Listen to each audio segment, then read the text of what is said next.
In Bloomington, we're very lucky because we've always had a training culture. We've made some changes recently where training is really heavy focus. The newly developed training unit highlights that fact. So what we did was we took one of our police officer positions and moved it into training on a full-time basis. The unit is brand new, it was newly formed. I started this assignment September 6th, and my responsibilities are many, but facilitating training, as you can see, is one of the big parts of it. Every licensed police officer in the state of Minnesota is required to have 48 hours of training every 3 years, including me. So to have someone that's able to make sure that our officers are not only meeting the minimum, because we're not a minimum department here, but making sure our officers are able to get consistently the best training frequently is why we put that position in place, and the plan is to add another person.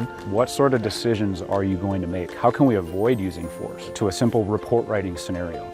They're not all the high-speed stuff you see today. This is a very, very small segment of what we do. How do we interact with people? How are we driving our squad cars? How are we doing our investigations? How are we making sure our reports are written correctly? The training never stops. Officers train from the time they get hired almost up until when they get ready to retire. So I mean, that never stops because our profession is changing, laws change, and obviously we're gonna have to be able to adapt with those changes. A department of this size and having that full-time training unit allows us to go out and police the way that I expect our officers to police, and it allows them the comfort of knowing that when they go out there to do their job, they're trained to do what they do. It sets us apart because when you're well trained, you're able to make better decisions, you're able to better serve your community.